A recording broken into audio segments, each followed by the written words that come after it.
Hola compañeros, mi nombre es Natalia Ávila Correa, soy interna de medicina del Hospital de Curicó y la clase que voy a exponer hoy es de trastornos del sodio. Ya. Dentro de la hoja de ruta vamos a tener una introducción brevemente sobre líquidos y principalmente sodio. Luego, desglosados los trastornos del sodio, primero vamos a presentar sobre hiponatremia y finalmente sobre hipernatremia. Ya. Para iniciar esta clase vamos a tener tres equilibrios que controlan la conducta de los líquidos. Estos son el equilibrio osmótico, el equilibrio hidroelectrolítico y el equilibrio ácido-base.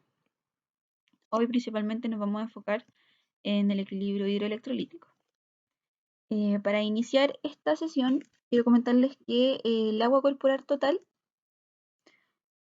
se distribuye en el espacio extracelular y el espacio intracelular. Y dentro del extracelular tenemos el espacio intravascular y el extravascular. Ya, el sodio se encuentra en una concentración de 140.000 equivalentes por litro en el espacio extracelular y en el espacio intracelular lo encontramos con una concentración de 10.000 equivalentes por litro. Entonces, por eso tenemos que dentro de los electrolitos, el sodio es principalmente de componente extracelular, como está reflejado en el cuadro que les encerré ahí. Ya. Ahora aquí les voy a mostrar cómo es el comportamiento del movimiento de líquidos en el espacio extracelular y en el extracelular cuando tenemos una ganancia de líquidos. Por ejemplo, si añadimos solo agua, vamos a tener una expansión del espacio extracelular y también una expansión del espacio intracelular, ¿ya? Ahora, cuando añadimos al organismo solución salina isotónica, es decir, una solución salina del 0,9, vamos a tener principalmente una expansión del espacio extracelular. Y si se añade sal al organismo, vamos a tener una expansión del LEC a expensas del líquido intracelular, ¿ya? Va a haber movimiento desde el intracelular al extracelular con una disminución del líquido que tengamos dentro de la célula. Ahora, cuando hay una pérdida de líquidos, lo que se va a activar es el mecanismo de la sed, que va a aumentar la secreción de la antidiurética y con esto también una reabsorción del agua urinaria y vasoconstricción. Es decir, estos son mecanismos de compensación, ante la pérdida de líquidos. Ya. Ahora vamos a ir de lleno a hablar sobre hiponatremia. ¿Qué es la hiponatremia? Ya. La hiponatremia está descrita como una concentración de sodio menor a 138 miliequivalentes por litro. Vamos a tener que la hiponatremia se va a clasificar en tres categorías: hiperosmolar, isoosmolar y pososmolar, dependiendo de la cantidad de osmolaridad que nos resulte con la fórmula que les anoté por aquí a un costado, ¿ya? La hiponatremia de tipo hiperosmolar es la hiponatremia hipertónica, y esta se va a dar principalmente en contexto de una diuresis osmótica, como en el caso de la hiperglicemia. Si tenemos una hiponatremia isosmolar, la que se llama pseudohiponatremia, es porque es una percepción inadecuada de las concentraciones de sodio en contexto de un aumento de los lípidos, ¿ya? Quizás no es una hiponatremia real. Y la hiponatremia hipotónica, que es la hipoosmolar, es la hiponatremia como tal. Y esta la podemos clasificar si es hipervolémica, normovolémica o hipovolémica, ya eso de acuerdo a los parámetros clínicos que podamos percibir. Si es hipervolemia, tenemos, por ejemplo, la insuficiencia cardíaca, los estados de cirrosis o el síndrome nefrótico, ya donde hay un aumento de volumen circulante que nos va a causar una dilución de las cantidades de sodio y vamos a tener reflejada la hiponatremia. Normovolémica la podemos tener en casos de polidipsia psicógena, consumo de fármacos que nos van a causar una dilución mayor del sodio y el síndrome de secreción inadecuada de la ADH. Y la hiponatremia hipovolémica, ya esta es muy rara de ver y se da en contexto de consumo de diuréticos en casos de vómito y diarrea. Y ahí tenemos la hipovolemia de causa renal y extrarrenal, ¿ya? Que eso es dependiendo de las cantidades de sodio urinario que se puedan percibir y que si es que se pueden medir. Si el sodio urinario es mayor a 20, se habla de una hiponatremia hipovolémica de tipo compensada, y si es menor a 10 es descompensada, y esto es porque En estado de deshidratación lo que va a primar es la reabsorción de sodio y por lo tanto vamos a tener un sodio urinario bajo, ¿ya? Y si está compensada vamos a tener un sodio urinario alto. Por esto siempre en los cuadros renales y extrarrenales se mide la concentración de sodio urinario. Si el sodio urinario es alto, vamos a tener un tipo de cuadro más renal y si es bajo, nos va a hablar de un cuadro extrarrenal. Y aquí les remarqué el síndrome de secreción adecuada de ADH porque si bien es un diagnóstico de descarte, es decir, tenemos que pensar en todas estas causas antes de pensar que se deba a esto, es muy frecuente que se deba también a esto que les mencioné. Ya, como causa de este síndrome tenemos fármacos, por ejemplo la amiodarona, la carbamazepina, los inhibidores de la recaptación de serotonina como los antidepresivos, la sertralina. Tenemos cuadros pulmonares, ya sea, y que es el más frecuente y el más común, el cáncer de células pequeñas pulmonares y otras causas pulmonares como la neumonía, la TBC, los abscesos, tumores que no son del sistema nervioso central, que son productores de ADH, y trastornos neurológicos y psiquiátricos, ¿ya? Ahora, como clínica, tenemos síntomas que son moderadamente graves y síntomas graves. Los moderadamente graves los vamos a tener con un sodio plasmático menor a 130 y los más graves con un sodio plasmático menor a 120. Los del primer recuadro tenemos cefalea, náuseas, desorientación, confusión, agitación, ataxia y reflexia. Como ven, son casi puros síntomas relacionados a la esfera del sistema nervioso central. Y como síntomas graves tenemos vómito intratable, convulsiones, coma y finalmente podemos llegar a un paro respiratorio. Por lo tanto, en un paciente que tengamos comprometido de conciencia, sobre todo ancianos, que puedan tener un componente de deshidratación, polifarmacia y todo eso, tenemos que pensar que pueda tener como cuadro subyacente una hiponatremia que es secundaria a lo que les mencioné. Aquí les quiero poner cómo es la adaptación ante un estado de hiponatremia por la célula en un periodo de menos de 48 horas y después 48 horas después cuando ya se establece esta adaptación. Ya, en la hiponatremia hiposmolar, que es la hiponatremia que les dije que era más real, vamos a tener una concentración de sodio menor en relación a la concentración de agua. Entonces lo que va a haber es que esta agua se va a mover del extracelular al intracelular, lo que va a ocasionar edema e hipertensión intracraneal, lo que va a desencadenar el inicio de síntomas, ¿ya? Esto es en el periodo agudo, es decir, las primeras 48 horas. Luego, 48 horas después, esta célula, para no tener este edema que va a ocasionar los síntomas, va a empezar a expulsar sodio, potasio, cloro y otros molitos orgánicos para evitar la captación adicional de agua. Es decir, para no tener tanta osmolaridad dentro de la célula y que ésta no tenga que retener más agua para compensar, la célula va a empezar a eliminar osmolitos para así mantenerse dentro de su tamaño normal y fisiológico que no esté ocasionando síntomas.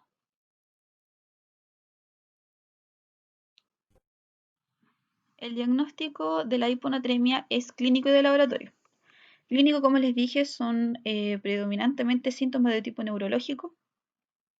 Es agudo o crónico dependiendo de cuánto tiempo se demore en desarrollar la adaptación. Se describe que es un periodo menor a 24 a 48 horas, donde tenemos estos síntomas que les decía, desencadenados por el edema y la hipertensión intracraneal.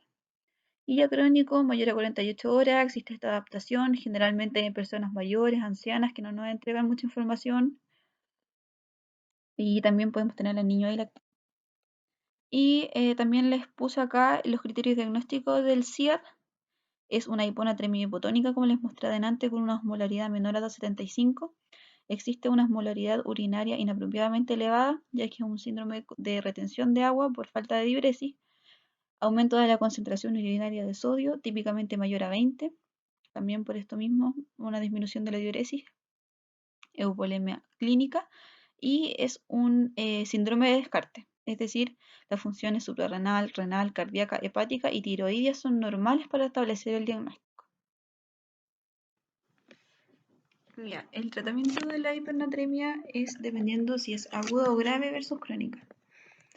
Si la hiponatremia es menor a 120, está asociada a síntomas graves, como los síntomas neurológicos que les mostré antes, ya sea coma o paro. Además, es una hiponatremia aguda, es decir, podemos constatar que el inicio sea en un periodo menor a 48 horas. Tenemos que tratarla con ciencia C de solución al 3%.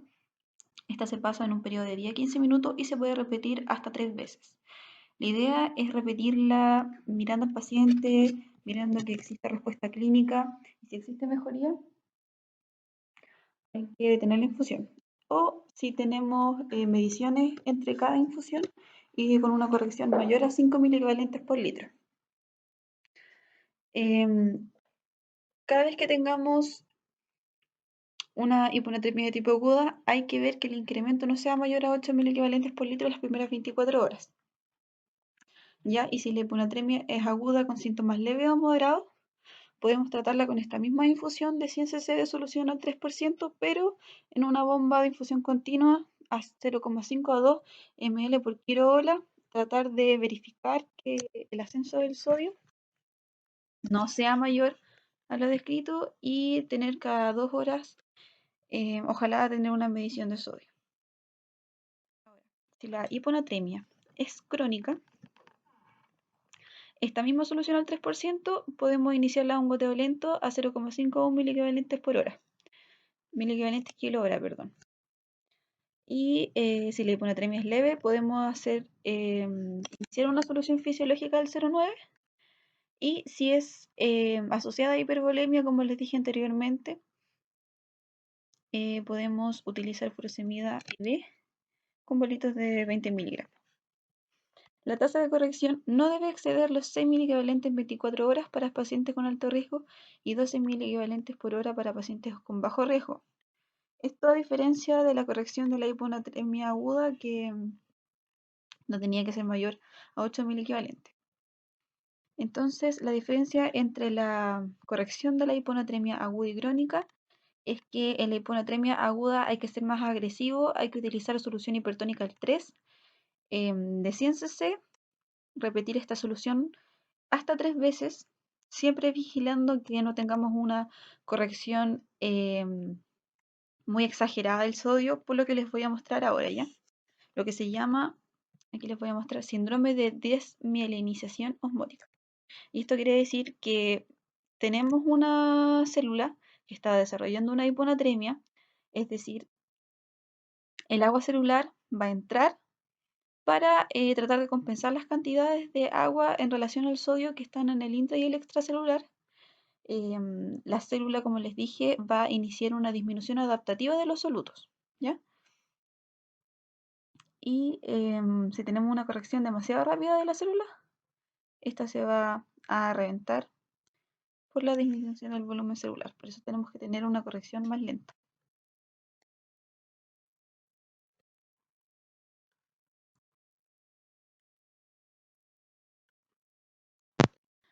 Ya, ahora vamos a hablar sobre hipernatremia. La hipernatremia se clasifica cuando esta es mayor a 145 en una hipernatremia hipervolémica, normovolémica e hipovolémica. Esto es, a diferencia de la hiponatremia, que se clasificaba en hiposmolar, isosmolar y hiperosmolar, aquí solamente las tenemos clasificadas de acuerdo a la relación con el volumen circulante, ¿ya? En la hipernatremia hipervolémica, el síndrome de Cushing, el hiperaldosteronismo primario, están relacionados con una reabsorción mayor de sodio, la ingesta de agua salada y la iatrogenia. La iatrogenia está descrita principalmente en los intentos de homicidio por ingesta de sal, ¿ya? En los pacientes pediátricos, probablemente en la antigüedad, porque actualmente no sé si se ha escuchado algo de eso, se intentaban matar a los bebés con mamaderas con sal. Ya, la normovolémica, principalmente la diabetes insípida dentro de todas sus presentaciones, ya sea central, nefrogénica. Y la hipernatremia hipovolémica, que es la que está asociada a diuresis osmótica, a los diuréticos de asa, vómitos, diarrea y también a las quemaduras. ¿Ya? Esto es por pérdida de líquido, mayor concentración de sodio, normovolemia e hipervolemia. ¿Cuál es la clínica de la hipernatremia? También síntomas asociados a la esfera neurológica. Náuseas, vómitos, letargo, debilidad. Aquí puse diabetes porque son síntomas asociados a la diabetes, poliuria, polidipsia. También podemos tener trastornos hidroelectrolíticos asociados a la hipernatremia, como la hipercalcemia, la hipocalemia. Vamos a tener signos físicos de deshidratación y vamos a tener edema cuando la hiponatremia se asocia, perdón, cuando la hipernatremia se asocia a hipervolemia, como en los estados de Cushing, hiperaldosteronismo y los que les mencioné anteriormente. ¿Cuál es el tratamiento de la hipernatremia? El déficit de agua libre es principalmente el tratamiento de la hipernatremia, ¿ya? Este se calcula con el agua corporal total por la osmolaridad plasmática menos 2,85 dividido la osmolaridad plasmática. Ya, esta fórmula es un poco tediosa de ocupar. Generalmente es más fácil ocupar una calculadora o algo así, porque el agua corporal total se calcula con el peso del paciente asociado a un coeficiente, ya sea hombre o mujer. Este resultado lo vamos a multiplicar por la osmolaridad plasmática, que es calculada como les mencioné en la diapositiva de hiponatremia, que está a un costado, a este lado. El resultado que nos dé lo vamos a restar con 2,85, que es el promedio de la osmolaridad normal plasmática, y el resultado total lo vamos a dividir por la osmolaridad que nos dio anteriormente, y este resultado nos va a dar en litros. ¿Ya? Y ese es el déficit de agua libre que hay que corregir en el organismo. Pero antes de llegar a esto, cuando tengamos un paciente con hipernatremia, tenemos que ver si su estado de deshidratación, su compromiso neurológico, etcétera, lo primero que hay que hacer es reanimar con líquidos, con soluciones. ¿Ya? Hay que ocupar siempre solución salina isotónica cuando tenemos que reanimar un paciente. Después, cuando tengamos al paciente en mejores condiciones, hay que tratar la causa subyacente, ya sea la diabetes insípida, los vómitos, la diarrea, la fiebre. En caso de que tengamos exceso de agua, podemos usar otros diuréticos, si es que la causa, por ejemplo, no son los mismos diuréticos, pero como les mencioné, en los cuadros de Cushing, de hiperaldosteronismo, donde tenemos exceso de agua, con un exceso de sodio podemos utilizar diuréticos, aparte de la reanimación. Y después tenemos que corregir el déficit de agua libre, que es con la fórmula que les expliqué más arriba. ¿Cómo se utiliza la solución que nos dé?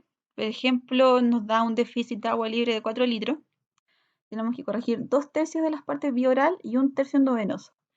Es decir, el mayor componente que nos va a servir de esta ingesta de agua libre es vía oral. Y podemos también utilizar solución glucosal 5% cuando no podamos utilizar, o sea, se puede utilizar en dos escenarios. Cuando no podamos utilizar sodio, ya sea en las ingestas de agua salada o la iatrogenia, podemos utilizar reanimación con suero glucosado. Y cuando no tengamos quizá a disposición el suero fisiológico para reanimar, y en estados crónicos también podemos utilizar el suero glucosado al 5%. Es decir, es una alternativa al suero fisiológico o al agua libre.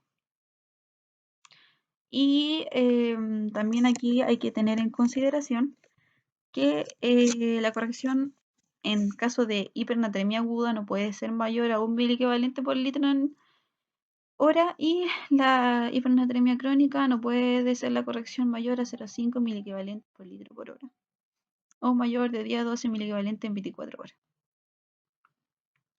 Ya, y también aquí les puse una imagen donde muestra la compensación que hace la célula en estados de hipernatremia. Por ejemplo, en la hipernatremia va a haber un exceso de agua, un exceso de sodio en el extracelular en relación al agua disponible. Por lo tanto, la misma célula va a tratar de movilizar agua desde dentro hacia afuera para hacer esta compensación. Por lo tanto, va a haber una reducción del volumen celular, que es lo que está acá. Ahora, si esta eliminación de agua es sostenida, la misma célula, para dejar de eliminar tanta agua, va a incrementar los solutos celulares, es decir, va a incorporar solutos orgánicos, otros electrolitos, calcio, potasio, etcétera, para retener agua dentro de la célula y que ésta no sea expulsada al extracelular. Entonces, ¿qué pasa si tenemos una corrección demasiado rápida de la hipernatremia? Em, Esta agua, perdón, es claro, como tenemos una mayor concentración de solutos dentro de la célula, va a haber un ingreso demasiado rápido de agua a la célula y esta también se nos puede reventar, pero por edema.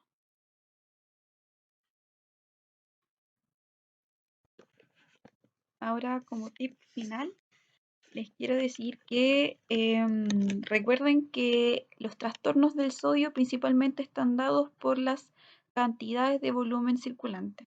Es decir, si nos preguntan, porque esta pregunta igual me la han hecho, de cómo podemos verificar el estado de hidratación o de deshidratación dentro de una persona, el mejor parámetro que nos habla del estado de hidratación en el organismo son los electrolitos plasmáticos, principalmente el sodio.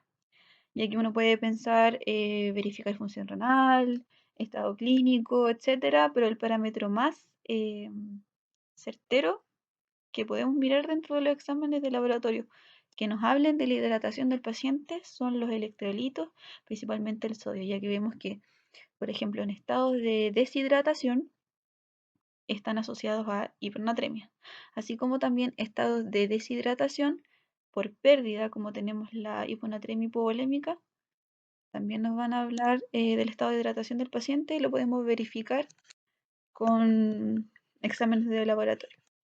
¿Ya? Así que para que lo tengan presente, que el movimiento y el estado de los electrolitos dentro del organismo hablan mucho sobre la relación entre el volumen circulante y el comportamiento que tengan estos. Y como bibliografía, lo que utilicé es el libro del Tintinali, que es un libro de medicina de urgencia, ¿ya? El capítulo 17 es un capítulo dedicado a líquidos y electrolíticos, perdón, líquidos y electrolitos, y principalmente ocupé el apartado de líquidos y sodio. Ya, esta es la presentación. Espero que se haya entendido un poco y que si tengan alguna duda me pueden contactar por Facebook, Instagram, correo, cualquier cosa. Eso, muchas gracias.